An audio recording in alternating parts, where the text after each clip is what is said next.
예, 오늘 말씀을 함께 보겠습니다.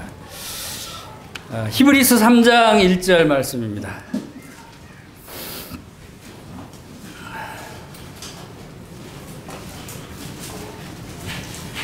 신약성경 355조 히브리서 3장 1절을 함께 읽겠습니다. 시작. 그러므로 함께 하늘의 부르심을 입은 거룩한 형제들아, 우리의 믿는 도리의 사도시며 대제사장이신 예수를 깊이 생각하라. 자, 이 시간은 우리 형제 자매님들과 함께 예수님을 깊이 생각하는 시간이 되기를 원합니다. 여기 이 짤막한 한 구절 말씀이 바로 1절, 2절부터 시작해서 히브리서 전체 내용을 압축해 놓은 것 같은 그러한 귀한 말씀으로 생각이 됩니다. 그러므로 함께 하늘의 부르심을 입은 거룩한 형제들아. 먼저 형제들을 부르는 모습이죠. 그리고 우리의 믿는 도리의 사도시면 대제사장이신 예수를 깊이 생각하라. 자, 형제들아, 예수를 깊이 생각하라. 이렇게 짧게 요약할 수 있죠. 자, 이게 누가 지금 하시는 말씀입니까? 바로 성령님께서, 하나님께서 여러분에게, 우리에게 지금 이 말씀을 하십니다. 그런데 이 말씀을 어떤 음성으로 주님이 지금 말씀하고 있을까요? 한번 주님의 심정으로 우리가 말씀을 한번 읽어보기를 원해요. 그러므로 함께 하늘의 부르심을 입은 거룩한 형제들아, 우리의 믿는 도리의 사도시며 대제사장 예수를 깊이 생각하라. 이렇게 말씀하고 있을까요? 부드럽게 말씀하고 있는 상황일까요? 아니면 그러므로 함께 하늘의 부르심을 입은 거룩한 형제들아, 우리의 믿는 도리의 사도시며 대제사장 예수를 깊이 생각하라. 이렇게 말씀하고 있을까요? 네, 두 번째죠. 왜 그럴까요? 지금 히브리서 말씀은 굉장히 그 히브리인 그리스도인들 심각한 상태에 있었어요. 그 배경이 유대교가 배경인 히브리인들 성도들 가운데 그때 얼마나 핍박이 많았겠어요. 그리고 유대인들 그 가족들 가운데서 또 그 민족들 가운데서도 쫓겨날 위기였고, 또 율법을 지켜야 하는, 율법으로 돌아가야 된다는 그러한 유혹 가운데 있었고, 또 로마 핍박 가운데 목숨을 잃을 수밖에 없는 처지에 재산을 빼앗기고 모든 권리를 빼앗기고 목숨까지 잃을 처지에 처한 심각한 위기 가운데 있는 성도들이었어요. 그래서 히브리서는 그러한 성도들에게 다시 그들이 믿음을 견고하게 하고 흔들리지 않게 하고, 그래서 알리 할로우 형제님은 이 주석책을 지었는데 책 제목을 Never Turn Back, 뒤로 돌아가지 말아라, 세상으로 돌아가지 말아라 라고 하는 제목으로 히브리서를 주석을 했어요. 히브리서 제목이 그거라는 거예요. 세상으로 돌아가지 말아라, 뒤로 물러가지 말아라. 지금 우리가 이런 어려운 환경 가운데 있을지라도 우리는 더 견고한 믿음으로 굳세게 주님을 깊이 생각하고 주님을 붙들어야 한다 라고 하는 것이 히브리서 전체의 내용이에요. 그러니까 이 3절 1절 말씀이 얼마나 주님께서 심각하게 우리에게 경고적인 말씀으로 강하게 우리에게 말씀하는 구절이라고 저는 생각이 들었습니다. 그래서 오늘날도 우리 많은 성도들이 주님을 믿는다고 하지만 많은 이 세상의 유혹과 또 핍박을 받는 성도들 얼마나 많이 있습니까? 우리야 편안하게 주님을 잘 섬길 수 있는 처지에 있지만 북한은 어떻습니까? 또 다른 라오스나 이런 공산국가들도 다 마찬가지로 어려운 핍박 가운데, 환난 가운데 어렵게 목숨을 바쳐야 되는, 목숨을 걸고 아니면 생활을 포기해야 되는 그러한 상황 가운데 믿음을 지켜야 하는 성도들이 많이 있다라고 하는 것을 우리가 생각할 수 있습니다. 이러한 상황에서 주님께서 말씀하십니다. 그러므로 함께 하늘의 부르심을 입은 거룩한 형제들아, 우리를 부르시는 거예요. 근데 우리를 부르시는데 우리가 어떤 사람들인가를 지금 형제들을 부르면서 4가지 수식어를 사용할 정도로 여러분 누구 잘못한 자식들한테 꾸짖을 때 그냥 하지 말라고 그 얘기하는 것보다 이름을 부르면서 동영아 하지 마라 이름을 안 불러도 되는데 왜 부르죠?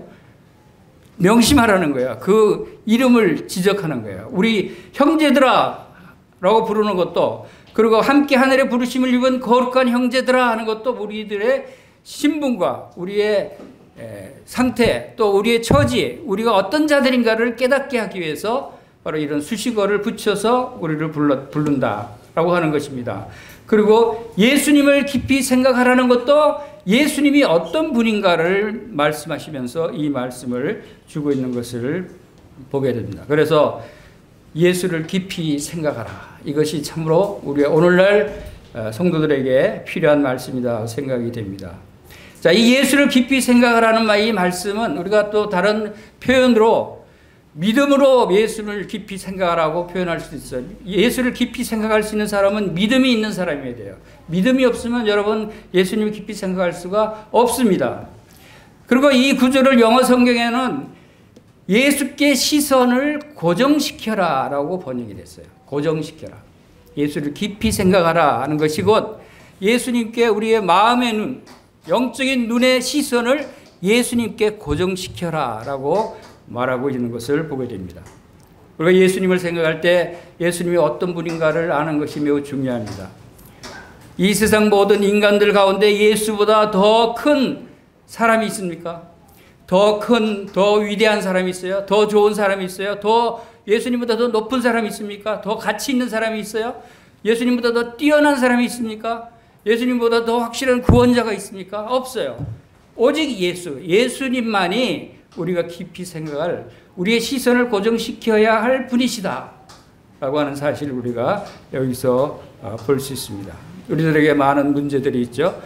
우리가 생활 가운데 우리가 삶 가운데 당하고 또 봉착하는 여러 가지 문제와 핍박과 어려움들, 환난들, 고난들 많은 문제들이 있는데 어떻게 그것을 대처합니까? 어떻게 그것을 해결합니까?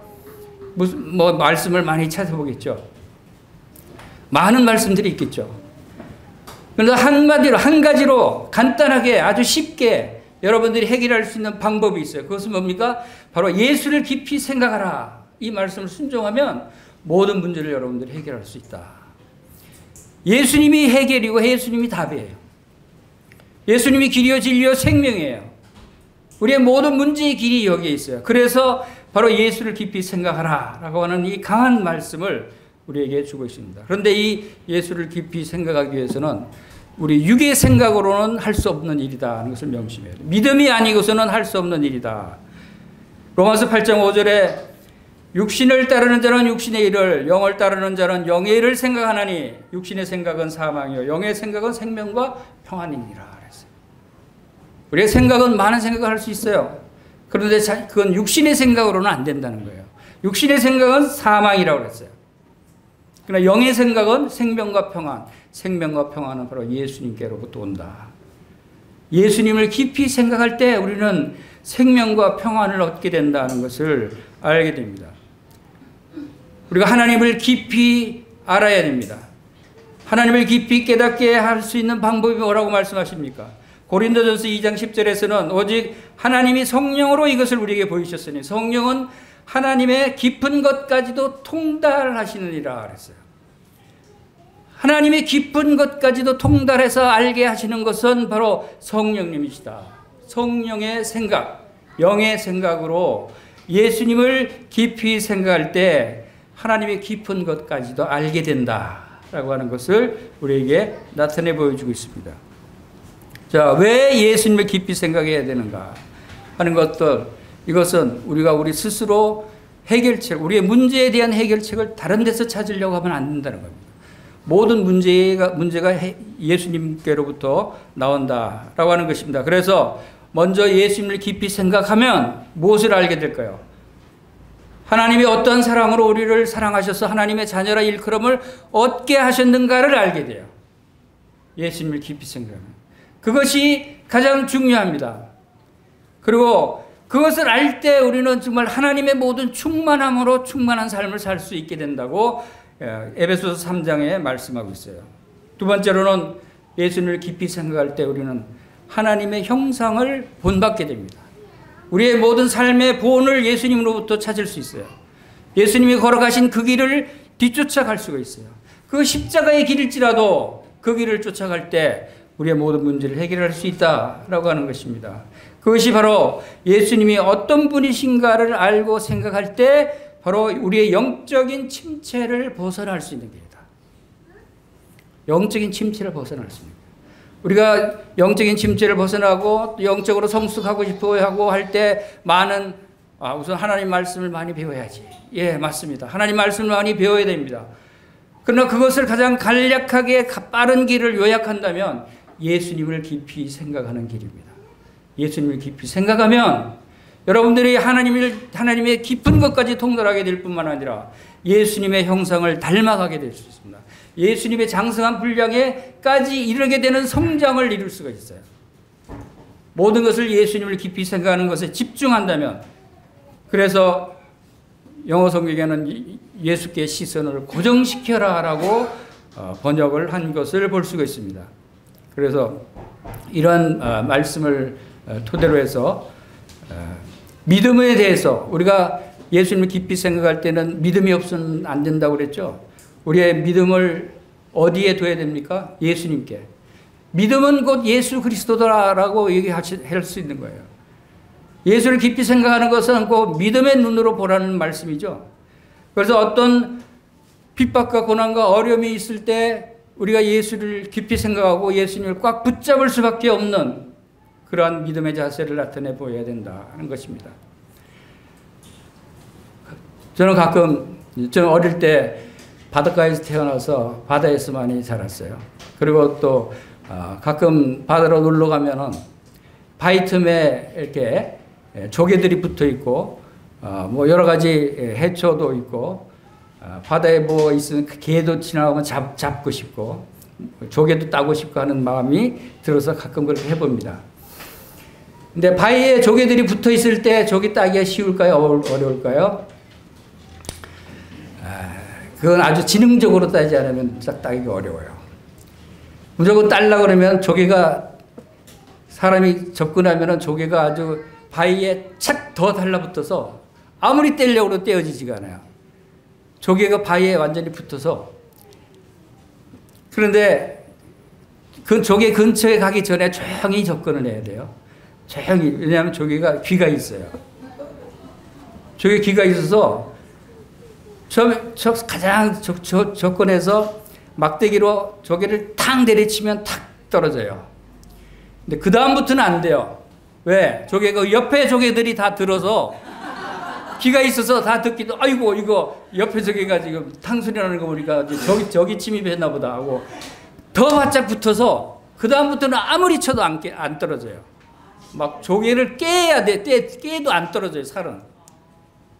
그 정도로 그냥 필사적으로 목숨을 바쳐서 바위에 붙어 있는 것이 조개예요. 저는 믿음도 바로 이런 거라고 생각해요. 예수님을 깊이 생각하고 예수님께 붙어 있을 때 절대로 예수님을 놓치면 난 죽는다.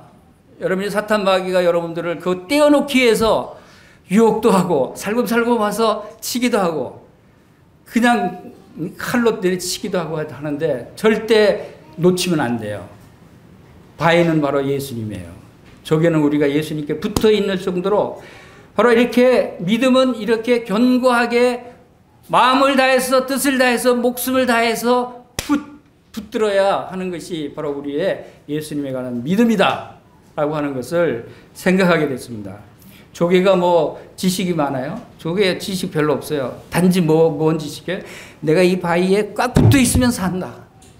이 단순한 지식, 이것만 갖고는 죽기 살기로 붙어 있는 거예요. 여러분 많은 지식이 있다고 그래서 여러분 영적으로 풍성하고 성장하고 충만해지는 거 아니에요. 예수님께 붙어 있어야 된다. 예수님이 어떤 분이시다. 그것을 알고 붙어 있으면 여러분은 안전하게 평성하게 평안한 믿음 생활을 할 수 있다라고 생각이 됩니다. 이러한 믿음을 우리가 갖기를 원합니다. 그래서 예수님께 매달리십시오. 예수님을 붙잡으십시오. 예수님께 착 달라붙어서 절대 떨어지지 마십시오. 이것이 오늘 예수를 깊이 생각하라는 기본적인 믿음의 자세라고 볼 수 있습니다. 자, 우리 히브리서 본문 말씀으로 다시 돌아가면 본문 말씀에 처음에 무슨 단어로 시작됩니까? 그러므로라고 시작됩니다.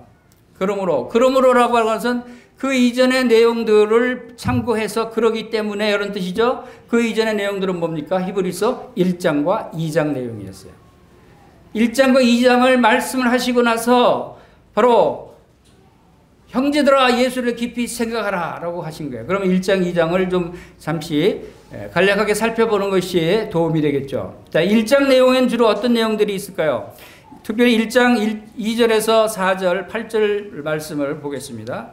1장 2절에 이 모든 날 마지막에는 아들을 통해서 우리에게 말씀하셨으니 이 아들을 만유의 상속자로 세우시고 또 그로 말미암아 모든 세계를 지으셨느니라. 이는 하나님의 영광의 광채시요 그 본체의 형상이시라. 그의 능력의 말씀으로 만물을 붙드시며 죄를 정결하게 하는 일을 하시고 높은 곳에 계신 지극히 크신 이의 우편에 앉으셨느니라. 그가 천사보다 훨씬 뛰어남은 그들보다 더욱 아름다운 이름을 기업으로 얻으심이니 8절 보겠습니다. 아들에 관하여 하나님이여 주의 보좌는 영영하며 주의 나라의 규는 공평한 규니이다.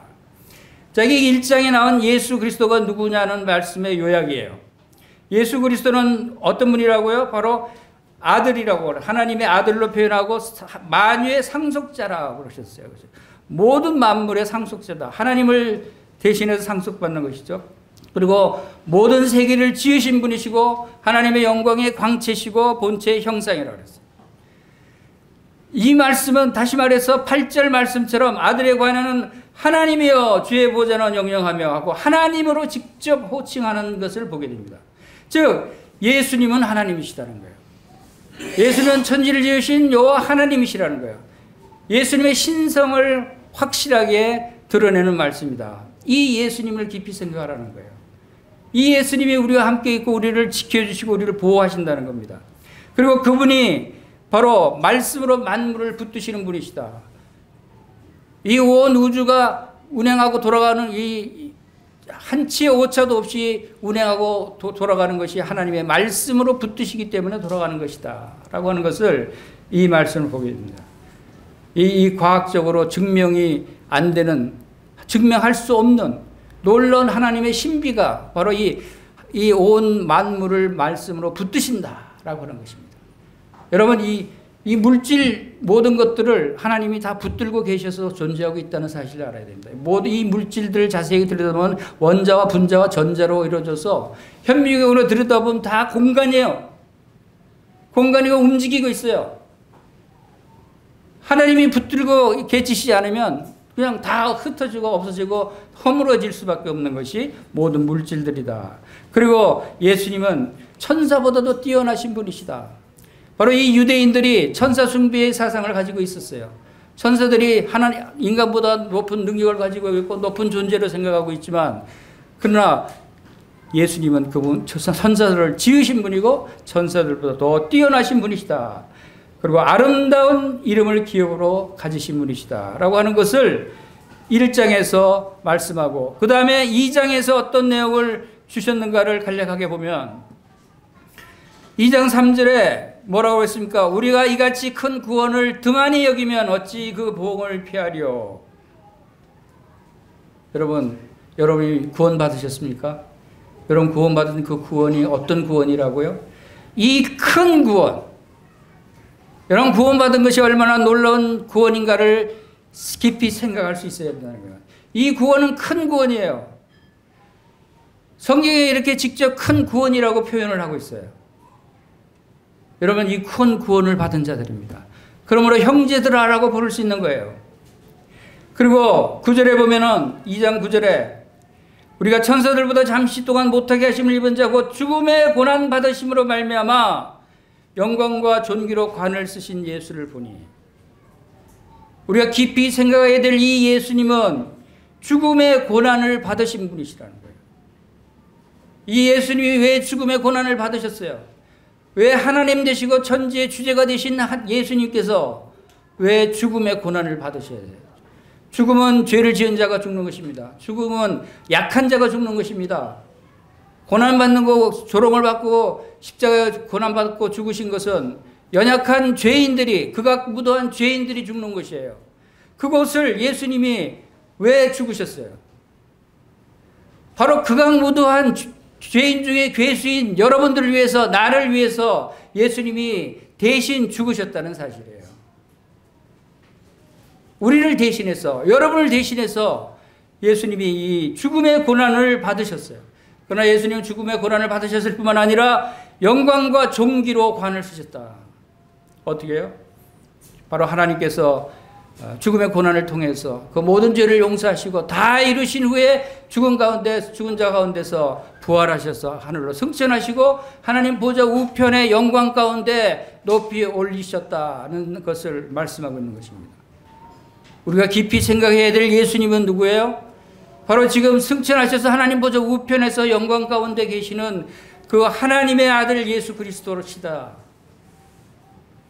하늘에 계시는 분이시다. 이제 우리의 시선을 이제 이 땅에 십자가에서 하늘로 시선을 돌려야 되는 거예요. 영광 가운데 올리신 예수님으로 우리의 시선을 돌려야 됐어요.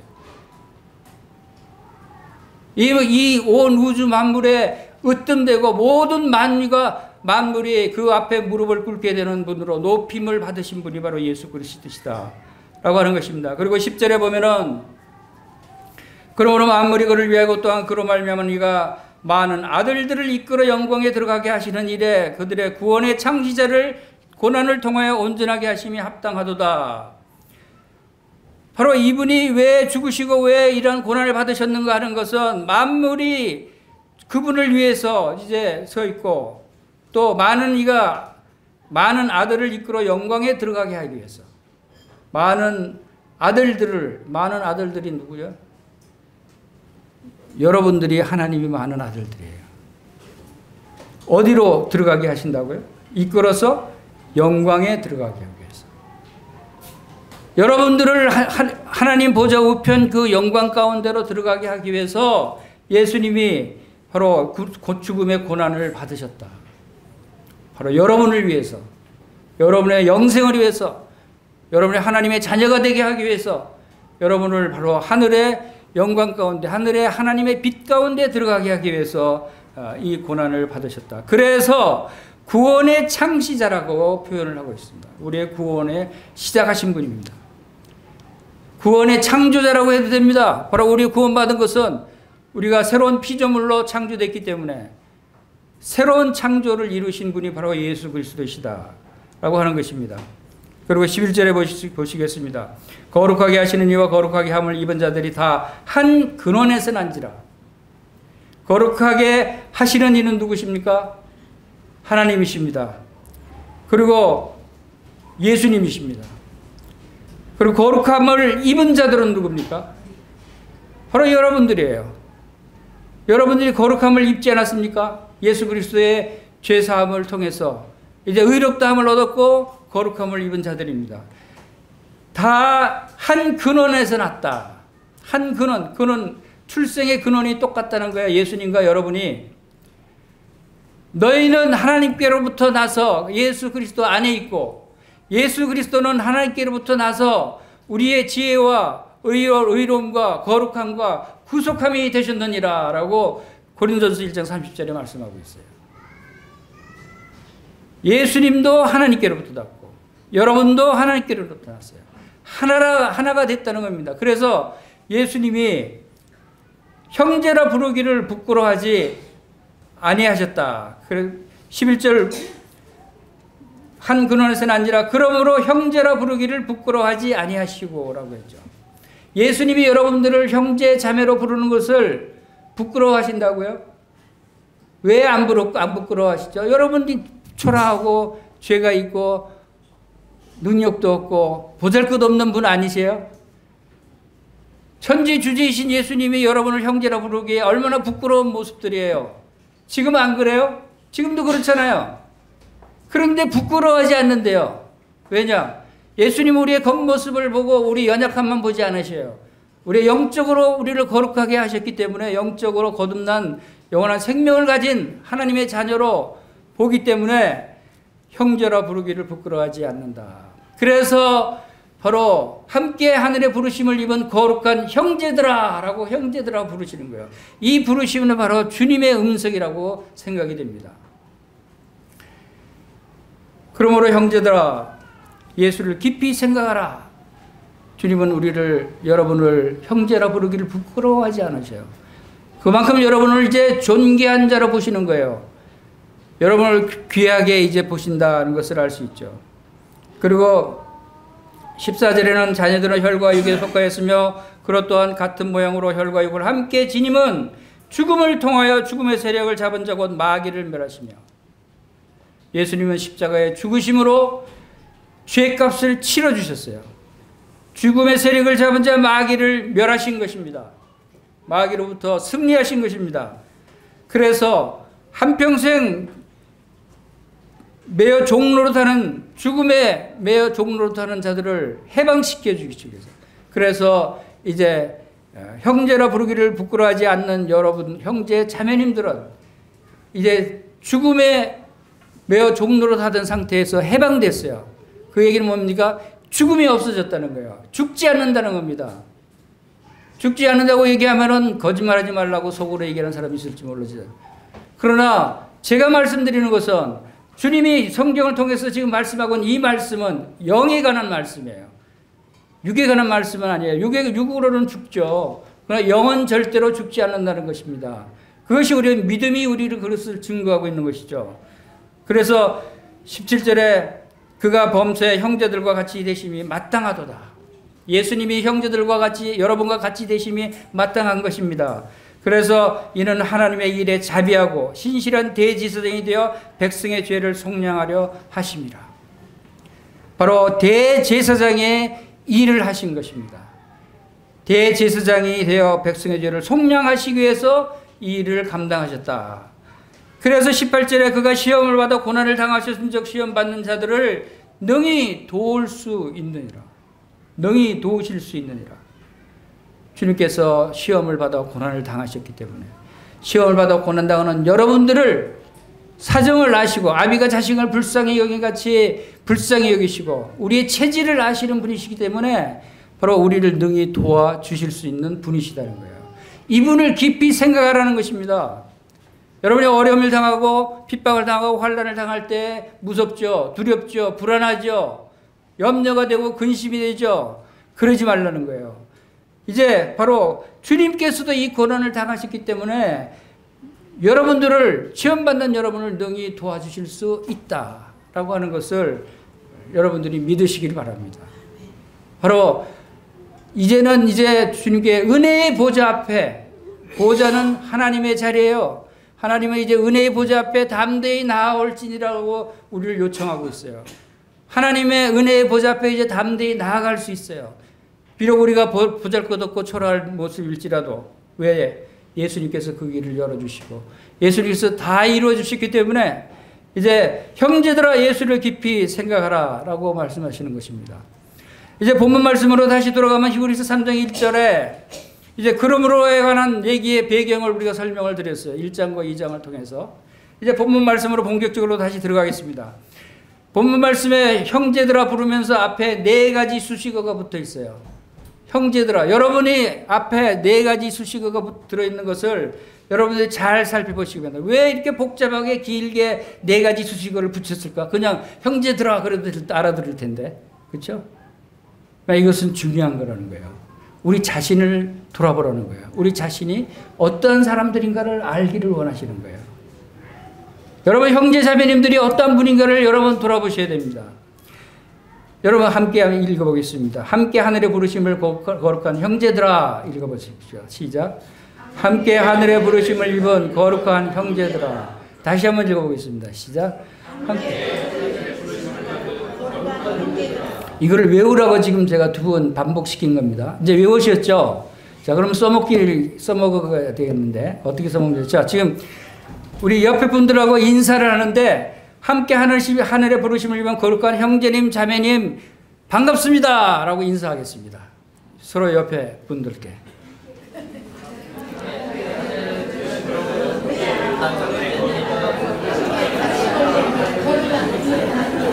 옆에 계시는 성도님들이 어떤 분인가 이제 알겠어요?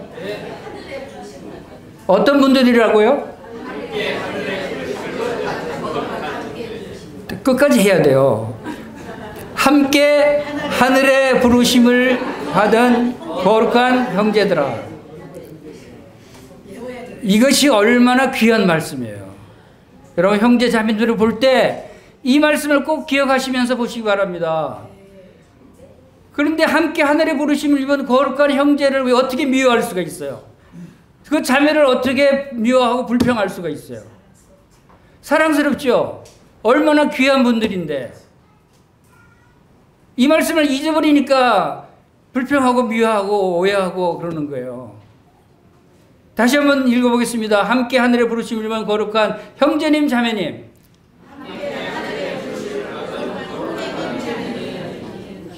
바로 우리가 내가 누구인가를 알게 되고 옆에 있는 형제님 자매님이 누구인가를 알게 하는 것입니다. 그럴 때 예수님을 깊이 생각해야 된다는 거예요. 그걸 모르고 또 예수님 깊이 생각할 수 없어요. 예수님을 깊이 생각할 때는 내가 누구인가를 알고, 그래서 우리가 어떤 사람인지, 그래서 성경의 다른 부분에는 너 하나님의 사람아 라고 하는 부분이 있어요. 하나님의 사람아, 형제들아, 자매들아. 이 부르는 음성은 여러분들이 그 단어에 가진 뜻을 우리가 잘 생각할 수 있어야 한다는 겁니다. 자, 그거 몇 가지를, 4가지 수식어가 붙었는데 우리 옆에 있는 형제 자매님들이 어떤 분인가를 한번 찾아보겠습니다. 먼저 함께라는 단어가 있죠. 함께. 함께라는 단어는 뭐예요? 함께 말 그대로 함께죠. 같이죠. 하나가 됐다는 뜻입니다. 요한복음 17장 22절에 내게 주신 영광을 내가 그들에게 주었사오니 이는 우리가 하나가 된 것 같이 그들도 하나가 되게 하려 함이라. 우리는 다 하나라는 거죠. 그리고 가장 강력한 표현이, 이 하나가 되면 가장 강력한 표현이 바로 우리는 예수 그리스도의 한 몸이다. 그 몸의 지체들이다 라고 표현하고 있죠. 하나가 됐다는 거예요. 한 몸의 지체들은 같은 생각을 가져야 되고 같은 성질을 가져야 되고 같은 생각을 해야 된다는 것을 알 수 있습니다.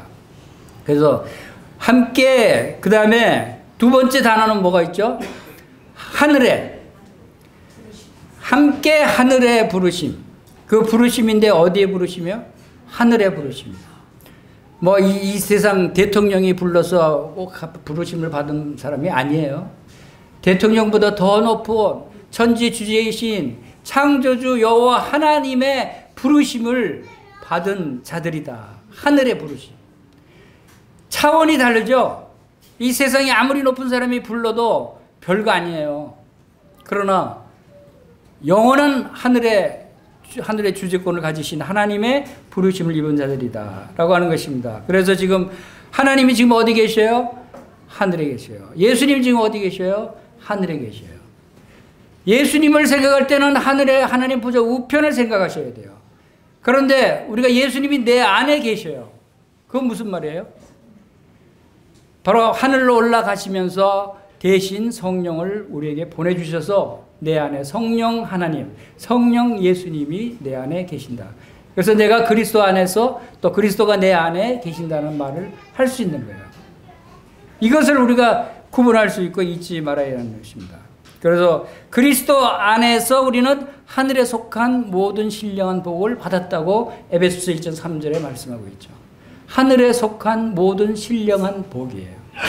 하늘의 부르심을 입은, 우리의 시민권은 하늘에 있다고 그랬죠. 우리는 하늘에 있는, 하늘에 소속된 자들이다.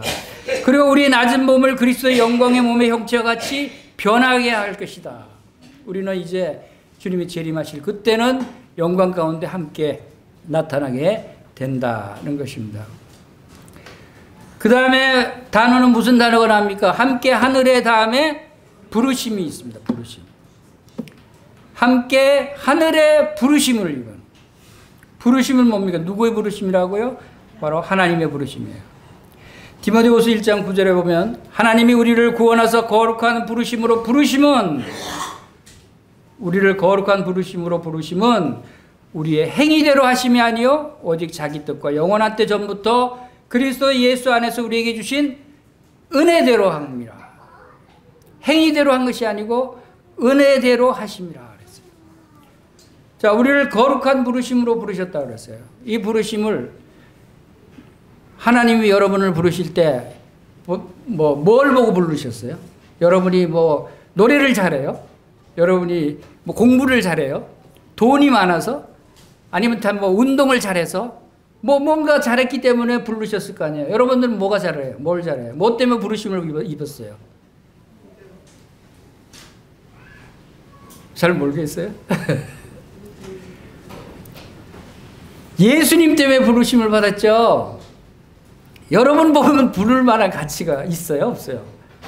하나님이 저를 보신다면 아무런 가치가 없는 쓸데없는 자로 보셔서 아마 쓰레기통에 버렸을 거예요. 저기 지옥에 던져버렸을 거예요. 죄인 중에 괴수인 저를 부를 가치가 없는 저를 왜 부르셨을까요? 저를 안 부시고 저를 위해서 십자가에 죽으신 그 예수님의 보혈을 통해서 예수님을 보시고 저를 부르셨다는 거예요. 그래서 예수를 깊이 생각해야 되는 이유가 여기 있는 거예요. 우리 예수님을 생각하지 않으면 그거는 우린 버린 자식이나 마찬가지예요. 바로 예수 그리스도의 부르심. 이 부르심의 원어의 뜻이 원어가 뭔 단어인가 하면 클레시아라고 하는 단어입니다. 클레시아.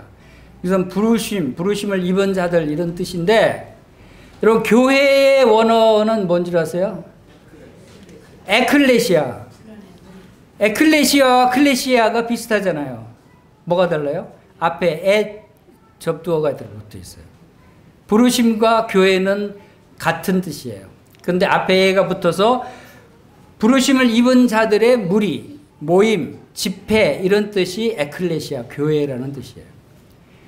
교회는 함께 하늘의 부르심을 입은 형제, 자매들인 것입니다. 우리는 다 하나가 된 한 몸이고 한 지체들이라는 사실이죠. 이것을 잊어버리면 안 돼요. 그리고 이제 부르심의 목적은 무엇일까요? 왜 부르셨을까요? 뭘 시키려고? 하나님이? 여러분, 하나님이 왜 여러분을 부르셨다고 생각하세요? 베드로는 하나님께서 왜 불렀냐는 목적을 얘기해 주셨어요. 사람을 낳는 어부가 되라 그랬어요. 베드로에게는. 사도 바울에게는 뭘 시키려고 부르셨다 그랬죠? 임금과 백성과 이방인들에게 복음을 전하라 라고 하기위해서 불렀어요. 여러분들은 하나님이 왜 불렀어요? 목적도 없이 불렀어요.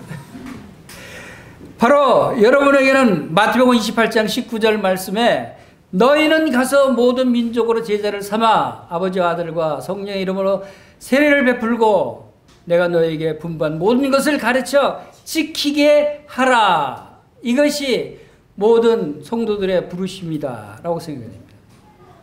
우리가 복음 전도의 삶을, 그래서 복음에 합당한 삶을 살기를 주님께서 원하신다는 사실을 우리가 기억할 수 있죠. 부르심의 소망은 바로 하늘의 모든 신령한 복, 하늘의 영생의 복을 주시기 위해서 우리에게 부르셨고, 부름의 상이 또 있다고 그랬어요. 부름의 상은 사도 바울은 표대를 향하여 그리스도 예수 안에서 하나님이 위에서 부르신 부름의 상을 위하여 쫓아가노라. 여러분에게도 다 상이 있어요. 여러분 하나님께서 여러분을 부르신 목적이 있고 여러분에게 예비된 상이 있다는 거예요. 그 상은 천국에서 왕 같은 제사장을 하게 하기 위해서, 또 여러 공로에 따라서 여러 고을의 크기는 달라지겠지만 고을을 다스릴 왕 같은 제사장으로 여러분들을 부르시고 상을 주실 준비가 되어 있다는 것입니다. 그리고 부르심에 합당한 생활을 하라고 에베소서 4장 1절에서 쭉 말씀하고 있는 것이 부르심을 입은 부름에 합당하게 생활하라.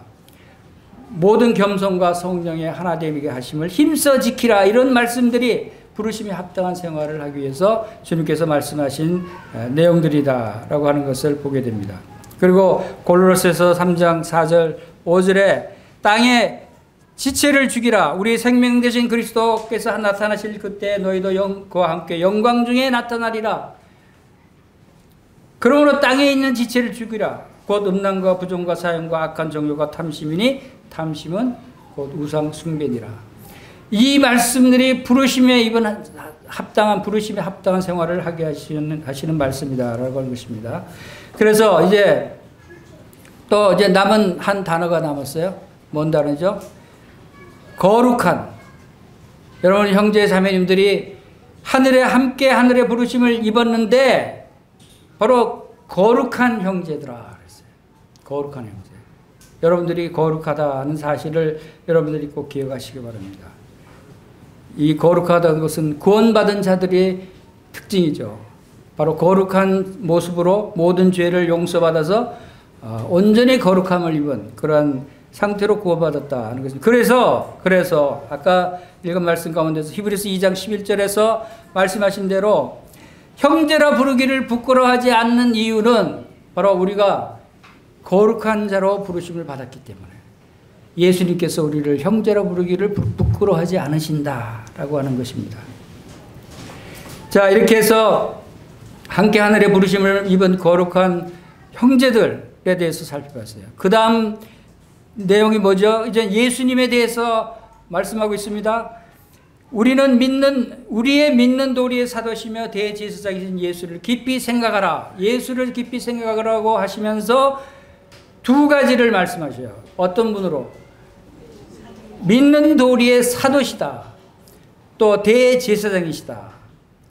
믿는 도리의 사도라는 것은 바로 믿는 도리라고 하는 것은 신앙 고백이라는 뜻인데 우리의 믿음의 주, 다시 말해서 믿음의 주에 온전케 하시는 이 예수를 바라보자 라고 하는 말씀처럼 우리의 믿음의 주로 오신 분이고 그것을 이 믿음에 관한 말씀을 믿음의 근원에 관한 말씀을 전하시기 위해서 하나님의 보내심을 받은 사도라고 하는 사실을 우리가 알 수 있습니다. 그리고 대제사장이 나옵니다.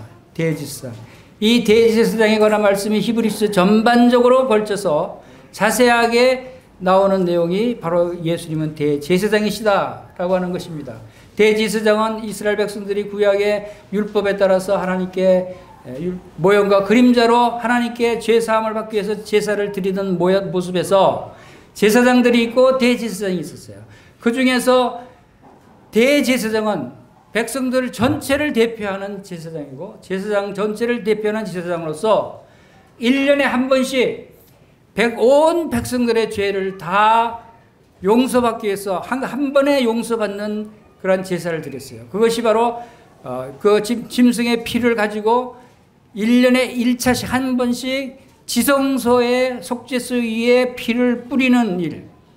그러므로서 그 해의 모든 백성들의 죄가 다 용서되는 일. 이것은 이 대제사장이 바로 예수 그리스도의 영원한 대제사장, 멜기세덱 반차를 쪼는 영원한 대제사장의 모형과 그림자였어요. 그래서 이제는 실체가 되신 예수 그리스도께서 진짜 실체 참 대제사장으로 오신 거예요. 그래서 그분이 드리는 제사는 어디에 드리셨어요? 이 땅의 성전이 아니었어요. 이 땅의 지성소가 아니었어요. 그분은 바로 하늘의 참 성소, 참 장막이라 했어요. 그래서 히브리서 8장 1절에는 지금 우리가 하는 말의 요점은 하고 이 요점을 갖다게 표현을 합니다. 히브리서 8장 1절에 지금 우리가 하는 말의 요점은 이러한 대제사장이 우리에게 있다는 것이다. 분명하게 말합니다. 그리고 그는 하늘에서 지극히 크신 이의 보좌 우편에 앉으셨으니 제사 이 땅에서 십자가에 죽으시고 이제 하늘로 승천하셔서 하나님 보좌 우편에 앉으셨다는 말씀이죠. 그리고 2절에서 성소와 참 장막에 섬기는 이시라. 성소와 참 장막에 섬기시리라. 이 장막은 주께 세우신 것이요 사람이 세운 것이 아니라. 하늘의 영원한 성소의 참 장막에서 온 인류의 죄를 대표해서 예수님의 그 보혈의 피를 참 성소에서 뿌리시고 완전한 속죄를 이루신 분이시다라고 하는 사실을 우리가 여기서 볼 수 있습니다. 바로 이 예수님은 모든 사람들의 죄를 이미 다 용서하신 대제사장이시다라고 하는 것을 표현하고 있는 것입니다. 그래서 히브리서 12장 2절 3절 말씀에는 믿음의 주에 온전케 하시는 이인 예수를 바라보자. 저는 그 앞에 있는 즐거움을 위하여 십자가를 참으사 부끄러움을 개의치 아니하시더니 하나님 보좌 우편에 앉으셨느니라. 너희가 피곤하여 낙심치 않기 위하여 죄인들의 이같이 자기에게 거역한 일을 참으신 자를 생각하라. 여기서 생각하라고 말씀하십니다. 이 예수님, 이 대제사장 예수님, 이분이 바로 우리의 죄를 대속하기 위해서 부끄러움을 개의치 않아 십자가를 참으사 부끄러움을 개의치 아니하시더니 이것이 십자가가 얼마나 부끄러운 형틀입니까? 십자가가 얼마나 고통스러운 형틀입니까? 십자가에서 조롱당하시고 고난당하신 모습을 여러분들이 생각하면 얼마나 끔찍합니까? 그러한 조롱과 고난과 희롱을 왜 당해주셨느냐? 그것은 바로 우리의 죄를 용서하시기 위해서, 우리를 구원하시기 위해서, 우리의 모든 환난과 핍박으로부터 건져내시기 위해서 예수님께서 친히 이 일을 행하셨다는 것입니다. 바로 이 일을 행하신 대제사장 예수를 생각하라는 것입니다. 잊지 말라는 것이죠. 바로 이러한 믿음에서 우리가 떠나지 말아야 한다. 우리의 삶 가운데, 우리의 많은 어려움 가운데서 간혹 예수님을 잊어버리고 우리가 스스로 우리의 문제들을 해결하려고, 우리가 풀어보려고, 우리가 이겨내려고 노력하고 애를 쓰고 고민하고 염려할 때가 많이 있어요. 이제 그렇게 하지 말라는 거예요. 너희 모든 염려를 다 주께 맡겨버리라고 그랬어요. 예수님을 깊이 생각하면 모든 것이 다 해결된다는 것입니다. 밤사경에 베드로가 예수님이 물 위로 걸어오는 걸 보고 예수님 저도 물 위로 걸어오라고 좀 명해 주십시오. 그래 이리 오너라. 밤에 어색한 그 바다 위를 베드로는 예수님만 바라보고 바다에 발을 디뎠어요. 근데 안 빠져요. 물 위로 걸어갈 수 있게 됐어요. 베드로가 얼마나 신났겠어요.